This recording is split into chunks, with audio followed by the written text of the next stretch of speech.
पूर्व जन्म का न्याय। एक समय की बात है, एक गांव में यज्ञदत्त नामक एक गरीब पंडित रहता था। यज्ञदत्त का इस दुनिया में कोई नहीं था, इसलिए पेट भरने की उसे कोई विशेष चिंता नहीं थी।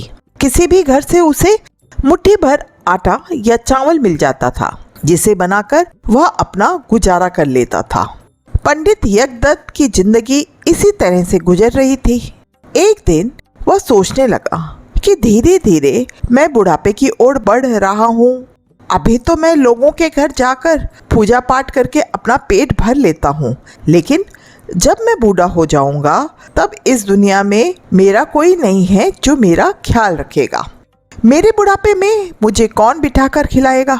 इसलिए मेरी भलाई इसी में है कि मैं आज से ही अपने भविष्य के बारे में सोचना आरंभ कर दूं, वरना बुढ़ापे में दर बदर की ठोकरें खानी पड़ेगी। यह सोचकर पंडित यज्ञदत्त अगले दिन से भोर होते ही अपने घर से निकल जाता और पूरा दिन एक दरवाजे से दूसरे दरवाजे जाकर पूजा पाठ कथा आदि बाँचने का काम करता। इसके बदले उसे जो भी धन या अनाज मिलता वह उसे घर पर ले आता। जितना अनाज वह खा सकता था वह पका लेता, बाकी अनाज को संभाल कर रख देता था। जब उसके पास काफ़ी सारा अनाज इकट्ठा हो जाता था तो वह उसे बाजार में बेच आता था। इस तरह से बचत करते हुए कुछ ही महीनों के पश्चात उसके पास 1000 स्वर्ण मुद्राएं इकट्ठी हो चुकी थी। लेकिन पंडित यज्ञदत्त ने अपने कार्यों में कोई कमी नहीं आने दी। वह रोज यजमान के यहाँ जाता और पूजा पाठ करता। एक दिन की बात है, वह किसी यजमान की तलाश करता हुआ एक दूसरे गांव में चला जा रहा था कि तभी एक बुढ़िया की दृष्टि पंडित जी पर पड़ी। बुढ़िया सोचने लगी, क्यों ना मैं इससे हवन करा लूं, हो सकता है यह सस्ते में हवन करने के लिए तैयार हो जाएगा। जैसे ही पंडित जी बुढ़िया के घर के सामने से गुजरे तो बुढ़िया ने आवाज़ लगाकर कहा, पंडित जी महाराज, जरा एक क्षण के लिए मुझ बुढ़िया की भी सुनते जाइए। यज्ञदत्त बोला, कहो माई, क्या कष्ट है तुम्हें? मेरे योग कोई कार्य है तो बताओ। बुढ़िया बोली, पंडित जी, कुछ ही दिन पहले मेरी गाय मर गई थी।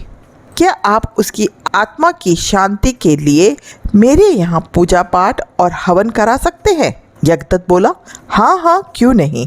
गौ माता की आत्मा की शांति के लिए पूजा पाठ करवाना तो मेरे लिए सौभाग्य की बात होगी, और फिर यह तो मेरे दिन प्रतिदिन का कार्य है।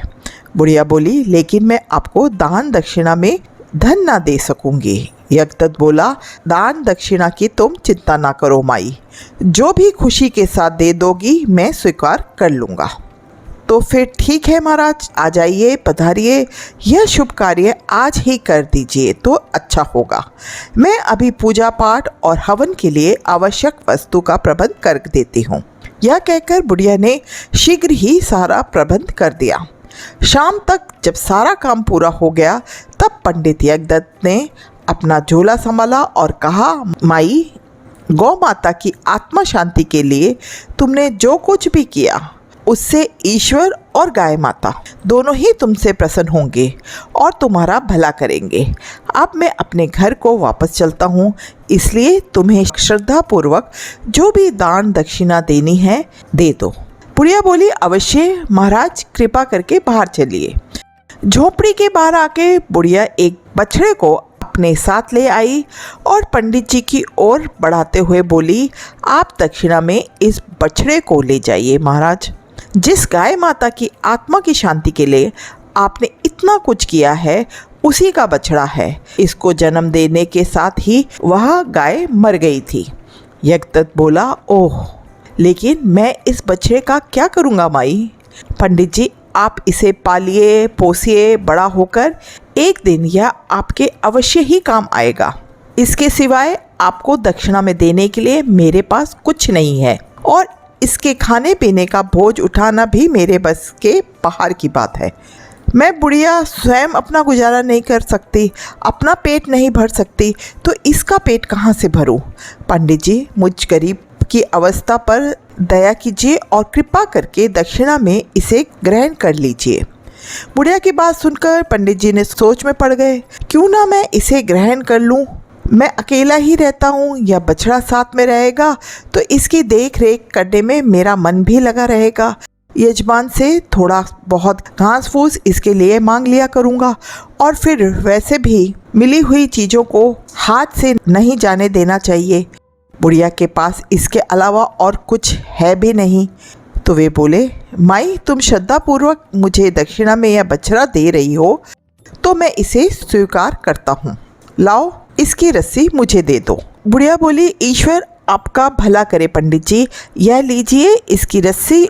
और इस तरह से पंडित यज्ञदत्त उस बछड़े को लेकर अपने घर की ओर चल दिया। पंडित यज्ञदत्त बछड़े को अपने घर में ले गया और उसी दिन से उसका पालन पोषण करने लगा।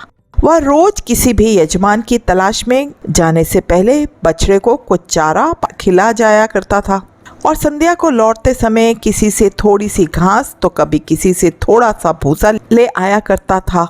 क्योंकि गांव में भूसे और घास की कोई कमी नहीं थी, इसलिए कोई भी बछड़े लायक चारा उसे देने में आनाकानी नहीं करता था।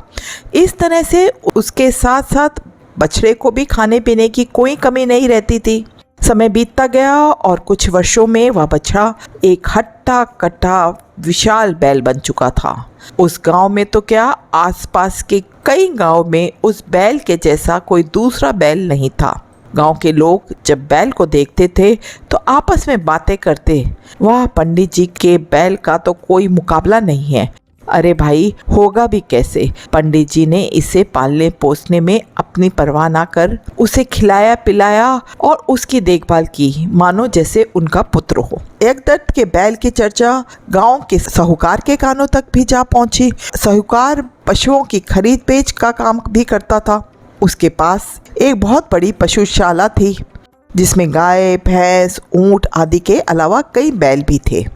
जब उसे पता लगा कि यज्ञदत्त के बैल का सानी पूरे गांव में तो क्या पूरे राज्य में नहीं है, तो मन ही मन उस बैल को खरीदने का निश्चय कर लिया। वह यज्ञदत्त के पास पहुंचा और बैल को खरीदने की बात कही, परंतु यज्ञदत्त ने यह कहकर मना कर दिया कि वह बैल को अपना पुत्र मानता है, बैल बिकाऊ नहीं है। व्यापारी सेठ ने बैल की ऊंची कीमत देने की बात कही, परंतु यज्ञदत्त पर इसका कोई असर न पड़ा। व्यापारी सेठ मन ही मन इस बात से बड़ा क्रोधित हुआ। वह यज्ञदत्त से ईर्ष्या करने लगा। सेठ तो वहां से चला गया, परंतु उसने ठान लिया था कि यज्ञदत्त ने उससे बैल नहीं बेचा तो वह भी बैल को यज्ञदत्त के पास नहीं रहने देगा। वह यज्ञदत्त से बैल को अलग करने की योजना बनाने लगा। इस तरह से वह व्यापारी एक दिन राज्य के राजा के दरबार में गया और राजा से कहा, महाराज आपकी गौशाला और पशुशाला में एक से बढ़कर एक गाय और बैल होंगे, परंतु मेरे गांव में एक ब्राह्मण यज्ञदत्त के पास जो बैल है उसका तो कहना ही क्या है। इस तरह से उसने राजा को वह बैल खरीदने के लिए प्रेरित किया। व्यापारी जानता था कि ब्राह्मण यज्ञदत्त राजा को मना नहीं कर सकेगा। अंत सेठ की बातों से प्रभावित होकर राजा ने यज्ञदत्त को दरबार में बुलाया और उसका बैल खरीदने की बात कही, परंतु यज्ञदत्त ने किसी भी कीमत पर बैल बेचने से मना कर दिया। फिर क्या था, राजा को इस बात पर क्रोध आ गया। उसने तुरंत सैनिकों को आदेश दिया कि बैल को लाकर हमारी पशुशाला में बांध दिया जाए। राजा के आदेश का पालन किया गया और यज्ञदत्त से उसका बैल बलपूर्वक छीनकर राजा की पशुशाला में बांध दिया गया। राजा जब स्वयं पशुशाला में बैल को देखने आया तो आश्चर्यचकित था।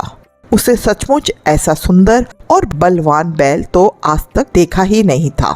उसने अपने सेवकों को आदेश दिया कि बैल का पूरा ख्याल रखा जाए, इसके खाने पीने का खास तौर पर ध्यान रखा जाए। परंतु यह क्या, राजा की पशुशाला में आते ही बैल ने खाना पीना छोड़ दिया। उसे अपने पुराने मालिक की बहुत याद आती थी। उधर यज्ञदत्त भी अपने बैल को याद करके दुखी रहता था। सेवकों ने बहुत ही प्रयास किया, परंतु बैल ने खाना पीना शुरू नहीं किया। ऐसी हालत देखकर उन्होंने राजा को इस बात की सूचना दी। जब राजा को इस बात का पता चला तो वो भी हैरान था कि एक बैल भी ऐसा स्वामी भक्त हो सकता है कि अपने मालिक से अलग होकर वह दाना पानी छोड़ दे। आखिरकार राजा को इस बात का एहसास हो गया कि बैल को वापस यज्ञदत्त को सौंप देना चाहिए। उसने अगले दिन यज्ञदत्त को अपने महल बुलाया और बोला, हे ब्राह्मण, तुम्हारा बैल तो तुमसे इतना प्रेम करता है कि उसने दाना पानी तक छोड़ दिया है। मैं तुम दोनों के प्रेम में बाधा नहीं बनूंगा, इसलिए तुम अपना बैल वापस ले जाओ। राजा की बात सुनकर यज्ञदत्त फूला न समाया और राजा को धन्यवाद देने लगा। यज्ञदत्त ने अपने बैल को वापस पाकर बहुत खुश था और बैल को लेकर वह अपने गांव की तरफ लौट आया। बैल भी अपने मालिक के पास आकर बहुत प्रसन्न था। उसने फिर से दाना पानी खाना शुरू कर दिया। अब तो यज्ञदत्त और उसके बैल के चर्चे और भी ज्यादा होने लगे। लोग उनका प्रेम देखकर कहते, भाई लगता है कि दोनों का पिछले जन्म का साथ है। व्यापारी सेठ को जब पता चला कि उसकी योजना असफल हो गई और यज्ञदत्त को उसका बैल वापस मिल गया है तो वह मन ही मन कुढ़ने लगा। एक दिन सुबह जब यज्ञदत्त अपने बैल को चारा डाल रहा था तो अचानक यज्ञदत्त को सुनाई दिया, मालिक, आप मेरा इतना ख्याल रखते हैं, इसलिए मैं आपके कष्ट दूर करना चाहता हूँ। यह सुनकर यज्ञदत्त कुछ छिटक सा गया। यह देख तो उसका बैल ही था जो मनुष्य की बोली बोल रहा था। बैल ने दोबारा कहा, हैरान मत हो मालिक, मैं कोई साधारण बैल नहीं हूँ, इसलिए मनुष्य की बोली बोल सकता हूँ, लेकिन मेरी आवाज केवल आपको ही सुनाई देगी। यज्ञदत्त ने पूछा, अच्छा तो तुम कौन हो? बैल बोला, वह मैं आपको सही वक्त आने पर बताऊंगा। फिलहाल मैं के कष्ट को दूर करने का एक उपाय बताऊंगा, आप वही करें जो मैं कहूँगा, इससे आपकी धन की समस्या हल हो जाएगी। फिर बैल धीरे धीरे यज्ञदत्त को कुछ समझाने लगा। सब कुछ समझने के बाद यज्ञदत्त बोला, योजना तो तुम्हारी अच्छी है, परंतु कहीं ऐसा ना हो कि मैं इसमें खुद ही फंस जाऊं। बैल बोला, आप विश्वास रखिए मालिक, मैंने कहा ना, मैं कोई साधारण बैल नहीं हूँ। यज्ञदत्त बोला, ठीक है, मैं तुम्हारे कहे अनुसार काम करूँगा।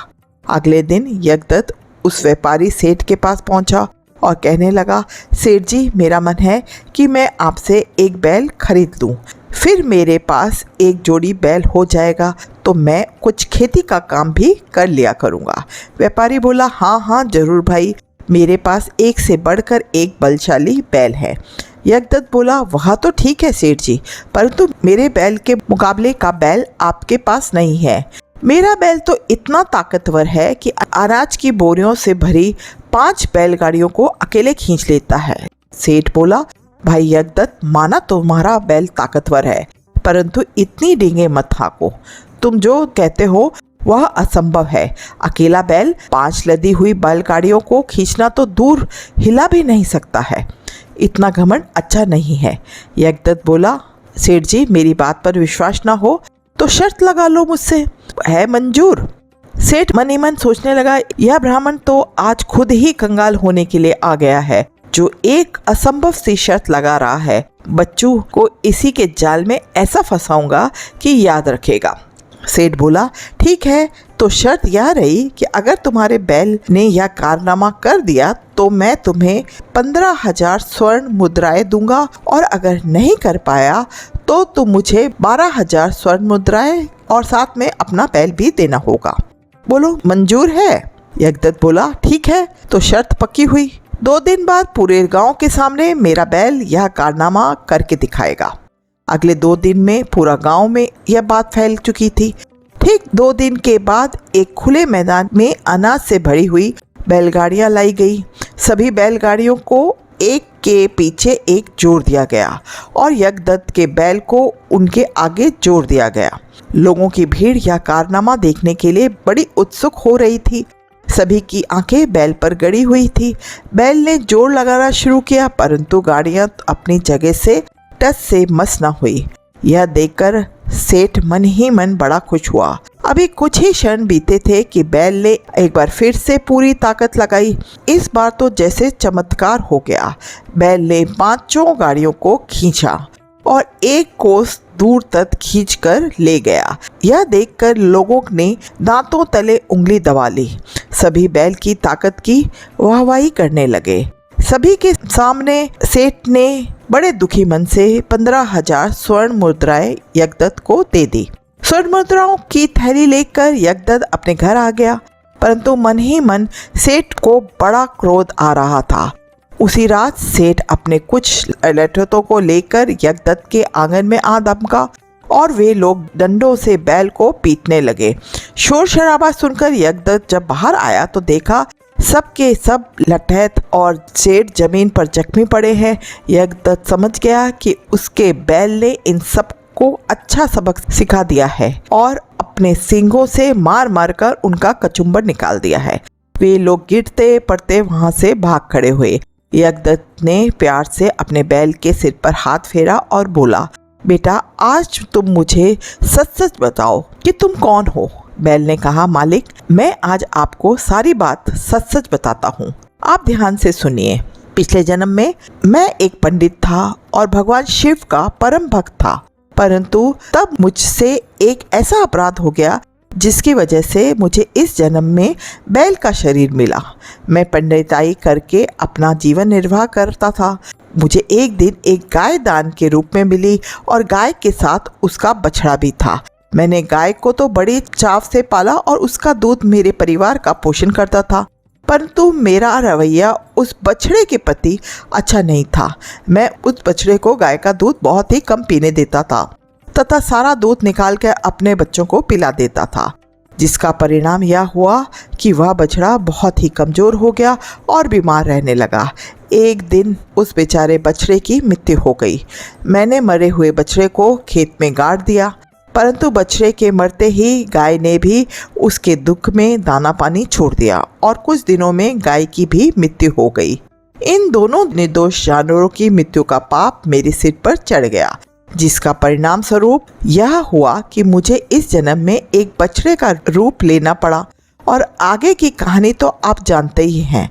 मैं आपके पास पहुंच गया और अपने पापों का प्रायश्चित मैं इसी तरह से कर सकता हूं कि आप जैसे दयावान और परोपकारी ब्राह्मण की सेवा और सहायता करूं, क्योंकि आपने बिना किसी स्वार्थ के मुझे पाला पोसा और एक पुत्र की भांति प्यार किया। शायद वह महापाप करने से पहले मैंने कुछ पुण्य कर्म किए होंगे, जिसके कारण मैं अपने पिछले जन्म के बारे में जानता हूँ और मनुष्य की बोली बोल सकता हूँ, और यह भगवान शिव की भक्ति का ही परिणाम है कि मैं इतना शक्तिशाली बन गया हूँ। इस जन्म में मैं आपकी सेवा करके पाप मुक्त हो जाऊंगा। सारी बातें जानकर यज्ञदत्त की आंखों में आंसू आ गए। इस घटना के बाद व्यापारी सेठ ने दोबारा कभी यज्ञदत्त को परेशान करने की हिम्मत नहीं की। यज्ञदत्त और उसका प्यारा बैल पिता और पुत्र की भांति प्यार से जीवन बिताने लगे। यदि आपको कहानी पसंद आई हो तो प्लीज़ वीडियो को लाइक एंड शेयर करें। यदि चैनल में नए हैं तो चैनल को सब्सक्राइब जरूर करें। वीडियो को अंत तक देखने के लिए आपका तहे दिल से शुक्रिया। चलिए मिलती हूँ किसी और वीडियो में, तब तक के लिए राम राम, शब बखैर, अपना ध्यान रखिएगा।